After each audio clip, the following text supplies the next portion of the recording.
So Michel Boni is a member of the European Parliament in the group of the European People's Party, and he's currently a delegate to the EU-Ukraine Parliamentary Cooperation Committee and a vice-chairman of the informal group of European Friends of Ukraine in the European Parliament. He's also served as Minister of Digitization and Administration of Poland. So we're very sorry that he's not able to be here, but delighted that he is happy for Stanley Bill to read a shortened version of his paper. So thank you, Stanley. So just to clarify with everyone in the program, you see there Yevhen Vorobyov, who of course could not make it, unfortunately, because of the visa policy of this country, essentially. So we're very sorry about that. That's why Yevhen is not with us today. Michał Boni could not be here for other reasons connected to the schedule of the European Parliament. He sends his apologies and sent his paper, which I will read in a shortened version because I feel it's useful to have this institutional perspective introduced as we prepare for the final discussions of the conference. Michał Boni, of course, a member of the European Parliament. He entitled his paper, Ukraine Reforms, How to Start, How to Implement. Ukraine Maidan has become the heart of Europe. It was and it still is important because of the determination of the Ukrainian nation, its strong belief and its hopes.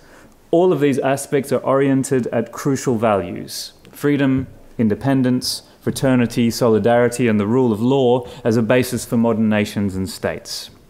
Maidan reminded the European society of basic rights to freedom, independence, territorial integrity of the country, and the right to choose. These values are what we share as Europeans, as Ukrainians, and as Poles. At the same time, these were values that Ukrainians had to fight for at the Maidan. The aggression in Ukraine is also a great concern for the whole of Europe. There are two reasons for this. First, the risk posed to the security of the whole region. In the case of military aggression in any European country, and Ukraine is a part of Europe, there is a high risk of further aggression if the conflict is not resolved. Secondly, it is the price to pay for Europe, for the European citizens' right to freedom of choice and all other crucial values mentioned earlier. These values may be taken for granted, but let us not forget that many Ukrainians had to die for them. Ukraine has chosen Europe, and Europe reciprocates its feelings. At the same time, Ukraine needs to work hard in order to reach its goal. The country must demonstrate its political maturity. There are four key points for Ukrainian reforms: the need for economic reforms and control over corruption, the need for and citizens' expectations of reforming the state, the role of digital tools and the need for e-administration as a key objective aiming at establishing e-governance as a model in Ukraine as a driver for a more transparent state, and finally the meaning of political leadership and the participation of stakeholders in the process of starting reforms. So how can we satisfy the needs of Ukrainian citizens and build the dialogue with European decision makers? Well, Ukraine has to convince both its citizens and the European community that it is able to handle the reforms and fight against high-level corruption. These are the two main milestones mentioned during discussions held inside the country. To reach these two main goals successfully, the following things are necessary.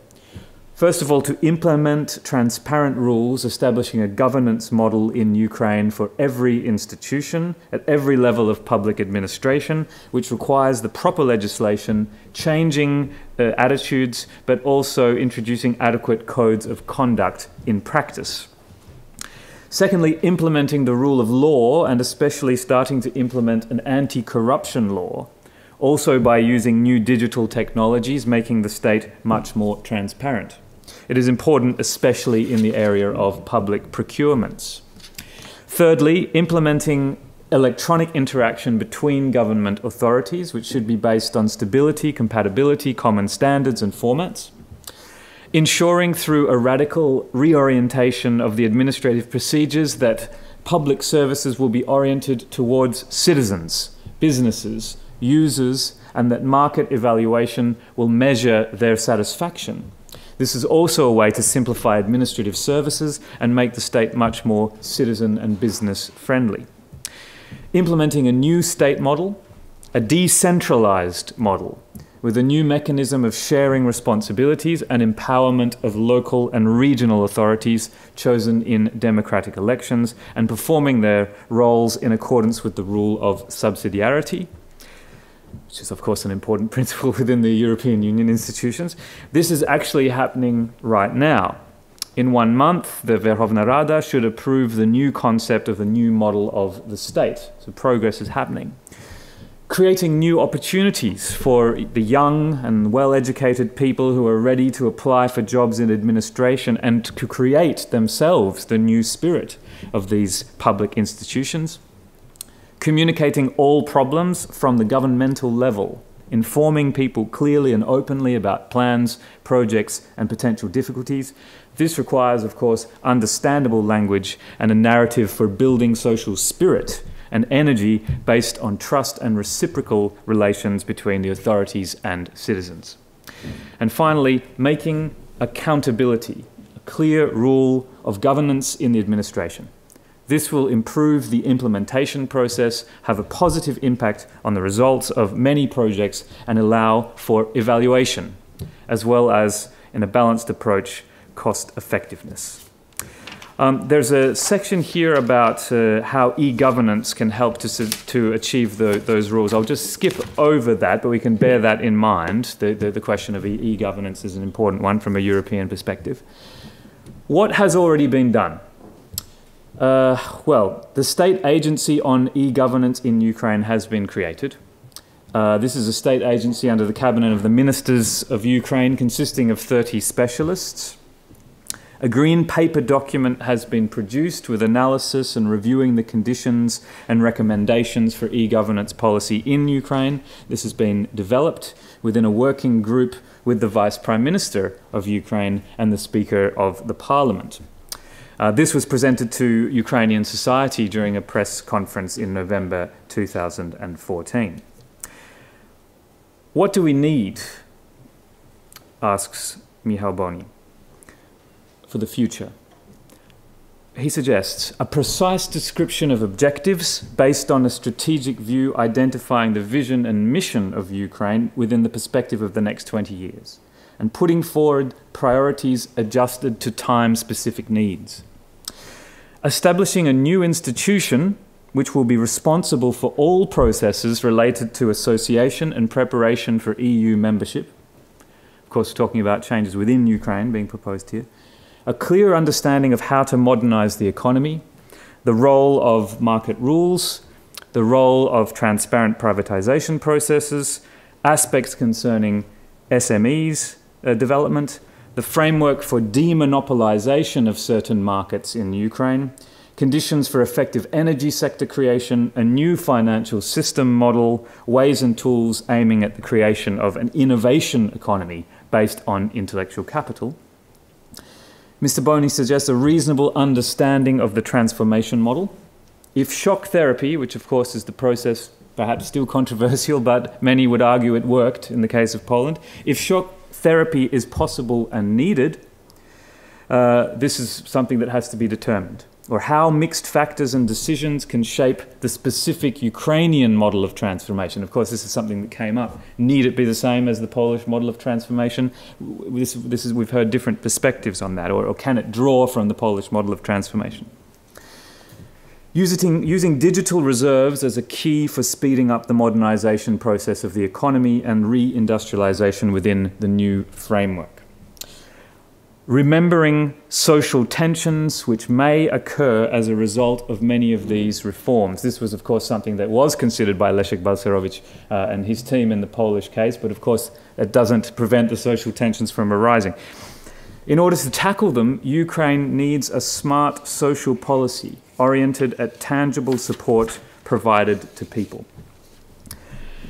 Adjusting objectives. Important for some areas of the economy, of economic modernization, to social expectations and generational needs, which is crucial for balancing intergenerational relations and building solidarity between generations of Ukrainians. And finally, adjusting reforms and proposed decentralization to the regional model, with respect to the regional differentiation as a problem for solving by national cohesion policy related to EU cohesion policy rules. And to conclude Mr. Boney's talk, good leadership is crucial.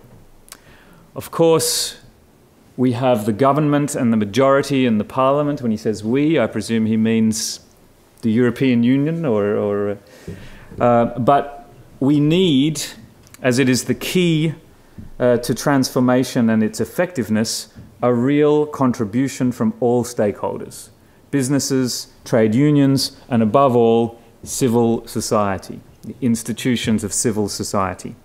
This contribution is important for cooperation and sharing responsibility. It should be grounded in open consultation, exchanging views, finding common solutions in certain areas. Generally, it needs not only top-bottom relations, but also bottom-up activity. Those were not my words. Moreover, it requires institutional basis, a tripartite commission, dialogue, both social and civic, with the participation of civic organizations, and using new technologies for the creation of the foundation for a participatory democracy model. Empowerment of the society and involvement of all stakeholders will create a reform-friendly environment. This will help to initiate a transparent discussion on all aspects of transformation challenges. The society should be mobilized in a positive way. On the one hand, it should be informed about all plans and should be empowered to participate much more strongly in many processes. On the other hand, society should start benefiting from moving towards the European Union. The Ukrainian society should feel that we, as Europeans, feel close to Ukrainian problems. So this is the message from Michał Bonin, member of the European Parliament, and I think that might be a useful context for some of the discussions that we have later.